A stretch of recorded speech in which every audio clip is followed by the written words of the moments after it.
चाय पीकर मजा आ जाता है। लेकिन मोदी जी एक बात बताओ, आपकी चाय में ऐसी क्या बात होती है जो इतनी अच्छी लगती है? योगी जी तुम तो ऐसे अनजान बन रहे हो जैसे तुम्हें कुछ पता ही नहीं है। देखो जब से मैंने ये चाय की दुकान खोली है तब से मैंने बकरी के दूध की ही चाय बनाई है, इसीलिए चाय का टेस्ट अच्छा होता है क्योंकि मैं बकरी के ही दूध की चाय बनाता हूँ, भैंस के दूध की चाय बिल्कुल भी नहीं बनाता हूँ। राहुल तुम बहुत देर लगाते हो अपनी बकरी को यहाँ पे लाने में, चलो जल्दी जल्दी बकरी से दूध निकालो, चाय बनाने के लिए दूध भी खत्म हो गया। मोदी जी बेफालतू की तो बात किया मत करा करो। एक तो ये बकरी आपकी चाय की दुकान पर आने के लिए काफी नखरे करती है, बड़ा मुश्किल से आती है, और मैं घर से बकरी का दूध निकाल के लाता हूँ आपके पास तो आप लेते नहीं हो, कहते हो मेरे सामने ही बकरी का दूध निकाल के दो।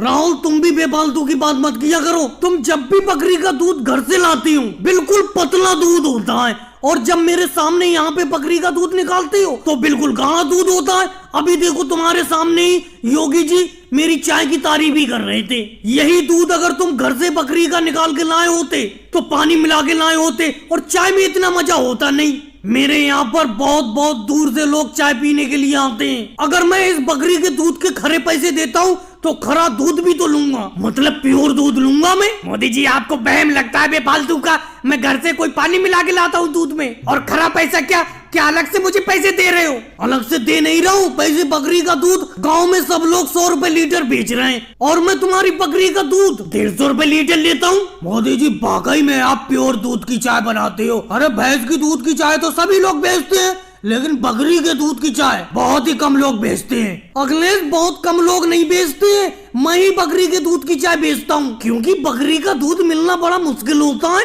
सब लोग बकरी के दूध की चाय बनाकर नहीं बेच सकते। अब देख रहे हो मैं राहुल से बकरी को अपनी दुकान पे ही बुलवा के दूध निकलवाता हूँ, प्योर दूध मिलता है, चाय अच्छी होती है। मोदी जी चाय अच्छी होती है तो चाय भी तो आप एक कप 50 रुपए की बेचते हो, बेहिसाब महंगी चाय बेचते हो, लेकिन क्या करें चाय तुम्हारी अच्छी है इसीलिए पीना पड़ता है। भाई आ जाओ, चले आओ भालू का नाच देखने के लिए चले आओ। आज ऐसे ऐसे खेल देखने को मिलेंगे जिससे कि तुम सब लोग दंग रह जाओगे। तुम्हारे गांव में आ गया मदारी भालू को लेके। मोदी जी बहुत टाइम बाद लौटे अपने भालू को लेके। 3 साल पहले आप हमारे गांव में इस भालू को लेके आए थे, उस टाइम ये भालू बच्चा था, अच्छी तरीके से नाच नहीं दिखा पाया था, लेकिन अब तो सही नाच लेता होगा। राहुल 3 साल से मेरे भालू ने कोई झक थोड़ी मारी है। 3 साल पहले जब मैं आपके गांव में इस भालू को लेके आया था तो ये भालू नया था, इतना अच्छा नाच जानता नहीं था, अब तो ये बहुत अच्छा नाच लेता है। अभी दिखाता हूँ इसका नाच। मोदी जी ये तो एक पैर पे खड़े होके भी नाच लेता होगा। अभी बराबर वाले गाँव में एक मतारी आया था,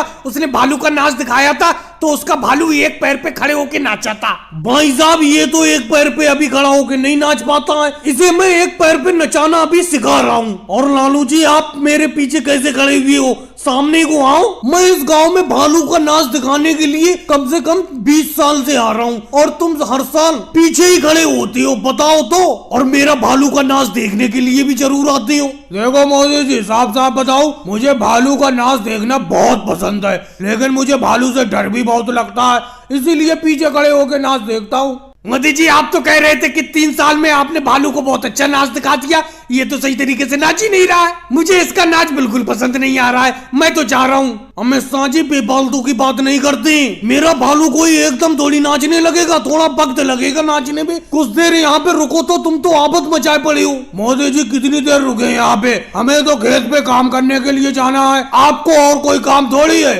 आप तो इस भालू को लेके दूसरे गांव में निकल जाओगे, हमें तो अपनी खेती बाड़ी भी देखना है। भाई साहब आपको खेती बाड़ी देखने के लिए मैं मना करा हुआ हूँ, अभी जाना चाहते हो अभी चले जाओ, ये तो भालू का खेल है, तुम जाओगे दूसरे लोग देखने के लिए आ जाएंगे। मोदी जी आप इस भालू को खिलाते क्या हो, मेरा मतलब ये क्या खाता है? बहन मायावती जी आप भी बेफालतू के सवाल करती हो, ये शहद बहुत शौक से खाता है, पूछ लो मोदी जी से, शहद का खाने का बहुत शौकीन है ये। नहीं मनोहर लाल खट्टर जी, ये आलू की सब्जी भी बहुत अच्छी तरीके से खाता है। अरे भाई लोगों तुम यहाँ पे भालू का नाच देखने के लिए आए हो या इसका खाना पता करने के लिए आए हो? आराम से नाच देखो, आ जाओ भाई आ जाओ, गांव में जल्दी जल्दी चले आओ बंदर बंदरिया का खेल और नाच देखने के लिए। योगी जी ये बात मुझे बिल्कुल अच्छी नहीं लगी, बिल्कुल भी अच्छी नहीं लग रही है। मैंने आपसे 1 महीना पहले से कह रखा है कि गाँव में अगर मोदी जी जब भी बंदर बंदरिया का खेल दिखाने के लिए आए तुम मुझे जरूर फोन कर देना। लेकिन तुम तो आराम से खड़े होकर मोदी जी जो बंदर बंदरिया का खेल दिखा रहे हैं देख रहे हो। वो तो मुझे राजनाथ सिंह जी ने बता दिया तो मैं मोटरसाइकिल से भागा भागा चला आ रहा हूँ,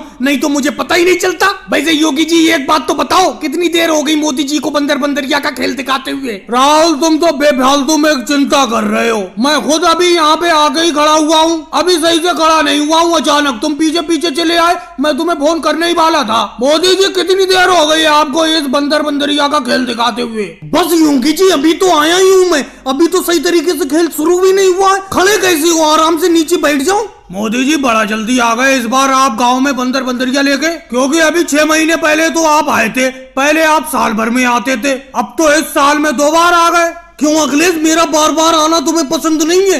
गांव के लोग तो ये चाहते हैं कि मैं बंदर और बंदरिया का खेल हर 3 महीने में दिखाने के लिए आया करूं। मोदी जी एक बात बताना, इसमें बंदर कौन सा है और बंदरिया कौन सी है? जिसकी रस्सी मेरे हाथ में है ये बंदरिया है, और वो अलग को बैठा हुआ है वो बंदर है, जिसके शरीर पर काले काले धब्बे पड़े हुए हैं। मोदी जी आपने बंदरिया की रस्सी तो पकड़ रखी है और बंदर की रस्सी को छोड़ दिया है, दोनों की रस्सी पकड़ के रखो, हमें बड़ा डर लगता है बंदर बंदरिया से। लालू जी जिससे डरने की बात है उसकी रस्सी मैंने पकड़ रखी है। मेरा मतलब बंदरिया थोड़ी खतरनाक है, ये किसी को भी काटने के लिए डट जाती है, इसीलिए इसकी रस्सी पकड़े पड़ा हूं मैं। बंदर ऐसा नहीं है, वो बहुत सीधा है। लेकिन मोदी जी लालू जी बिल्कुल सही कह रहे हैं, आप इस बंदर की भी रस्सी को पकड़ लो। देखो मैं तो मोटरसाइकिल के पीछे खड़ा हुआ हूँ, मुझे बंदर से बहुत डर लगता है, लेकिन बंदर और बंदरिया का खेल देखने में बड़ा मजा आता है। खेल तो तुम सब लोगों को देखने में मजा आता ही है, अब थोड़ी सी जेब ढीली करो, बंदर और बंदरिया को कुछ पैसे दो। मोदी जी बंदर बंदरिया को तो पैसे हम दे देंगे, लेकिन कम से कम खेल तो पूरा दिखाओ। जी सुबह से एक बैंगन भी बिक जाता तो दिल को सुकून मिल जाता, लेकिन एक बैंगन भी कोई खरीदने वाला नहीं आया है, पता नहीं लोगों ने बैंगन खाना बंद कर दिए। राहुल तुम्हारे तो बैंगन फिर भी अच्छे नहीं है, मेरे तो इतने बढ़िया बढ़िया बैंगन है, लेकिन फिर भी कोई खरीदने के लिए नहीं आ रहा, पता नहीं क्या दिक्कत है। राहुल तुम सही कह रहे हो, कई लोगों ने बैंगन खाना तो बंद नहीं कर दिया। मुझे लगता है बैंगन का काम छोड़कर परमल बेचना शुरू करूंगा अब मैं, जैसे अखिलेश परमल बेच रहा है। अरे योगी जी परमल भी कहाँ बिक रहे हैं, सुबह से बैठा पड़ा हूँ, 1 किलो परमल नहीं बिके। अरे योगी जी वो देखो मोदी जी आ रहे हैं, आपकी तरफ आ रहे हैं, आपकी तरफ। अरे ये तो राहुल की तरफ बढ़ गए। राहुल ये बैंगन क्या रेट बेच रहे हो? बैंगन खाने का मन है आज, 1 किलो बैंगन खरीद कर ले जाऊंगा। मोदी जी सुबह से एक बैंगन तो बिका नहीं है, तुम मेरे पहले ग्राहक हो, जिस रेट में भी ले जाना चाहते हो ले जाओ बैंगन को। तो राहुल फ्री में दे दो, 1 किलो बैंगन फ्री में दे दो। अरे मोदी जी मैंने ये कहा किसी रेट में भी ले जाना चाहते हो ले जाओ, फ्री में थोड़ी बोला।